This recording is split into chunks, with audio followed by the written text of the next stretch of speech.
Welcome to the Midweek Connection here at Unity of Royal Oak. I'm Reverend Rick Beatty, the Senior Minister here, and it's an honor always to share these brief reflections and readings with you.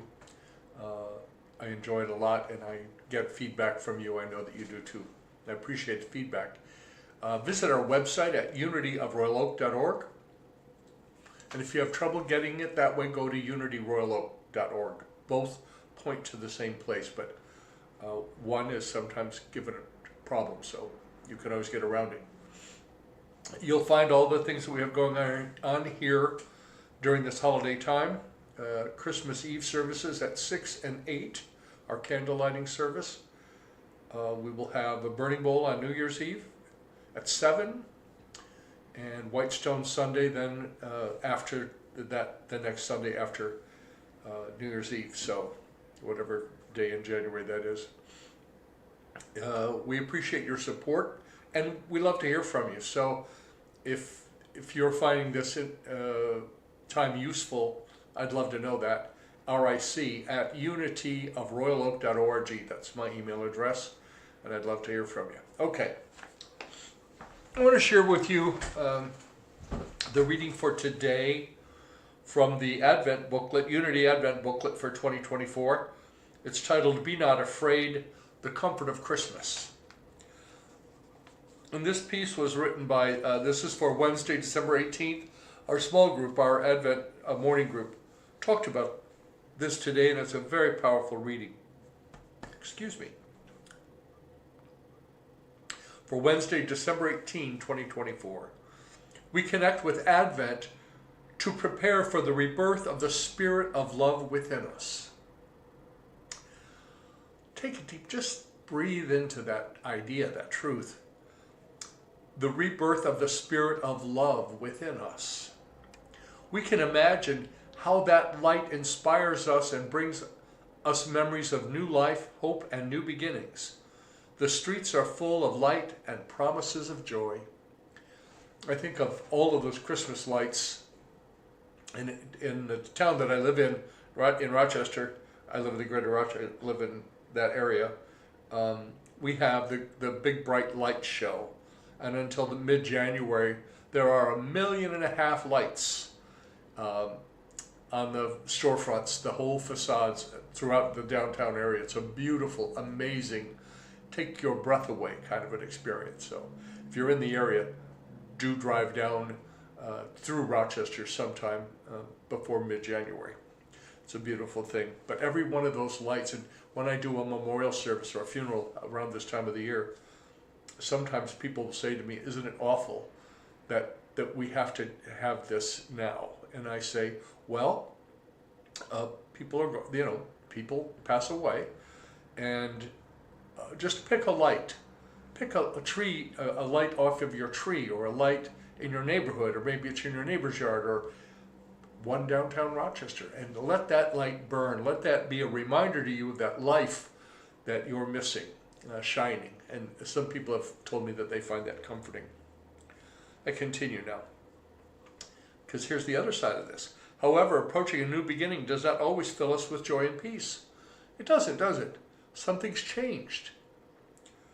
Sometimes we face grief, sadness, or daunting challenges that flood our hearts with fear.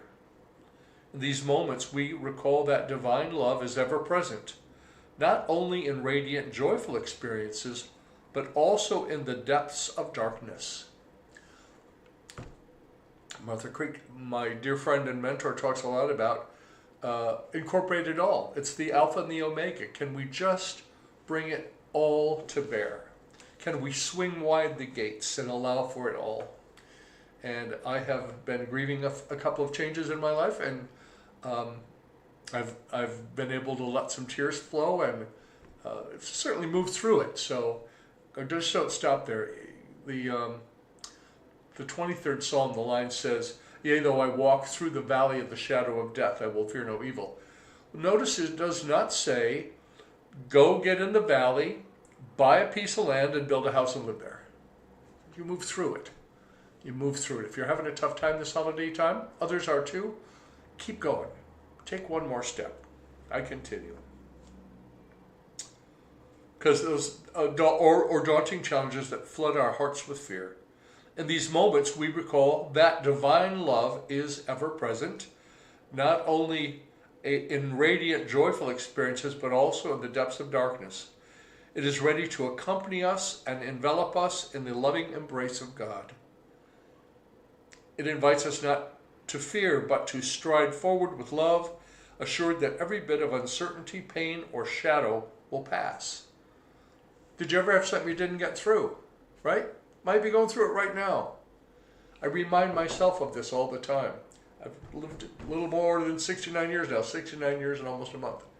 And everything, I've dealt with a lot of adversity. And within all of those adverse situations, including the failure of my family company, shut down under my brothers and my tenure at the end, dealt with a lot of change, and we get through it.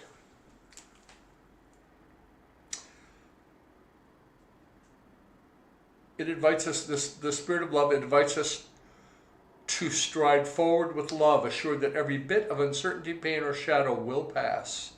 Love's radiant light will once again illuminate our hearts, ushering in a new Christmas within us. And the Bible verse for today is from Psalm 143:8. Let me hear of your steadfast love in the morning, for in you I put my trust. Teach me the way I should go, for to you I lift up my soul. This was written by Reverend Claudia Olmos, and the affirmation is, on this day of Advent, divine love illuminates my heart with its radiance. Divine love illuminates your heart with its radiance as well. Boy, I'm not doing very good with the language today. Anyway, I'm going to start some music. I've been working with music that doesn't have copyrights. And this is from the Nature Healing Society. So I invite you to relax. Just notice in your body, are you carrying any tension? If you are, invite it to drain away.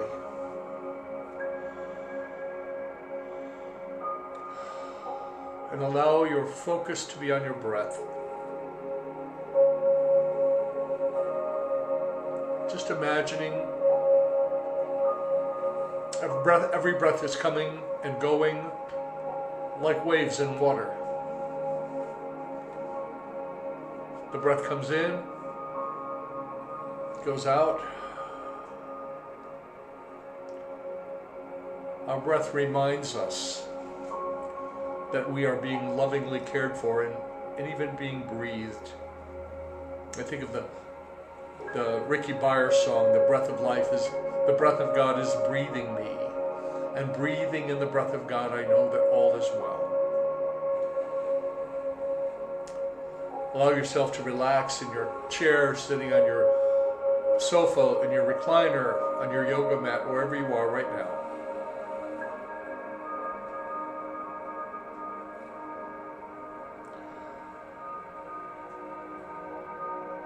Open your heart and mind to be in communion with the infinite, with that presence and power that some call God, the very spirit of life itself.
And I invite you to call to mind any person, condition, or situation that you would like held in prayer energy. Could be for yourself, family member, someone you love, you care about, your child, your parent, a neighbor. And let's have some prayer together. God of love, God of infinite possibility and potential, we hold in our mind's eye our dear ones, those circumstances, those situations that we are placing in your care,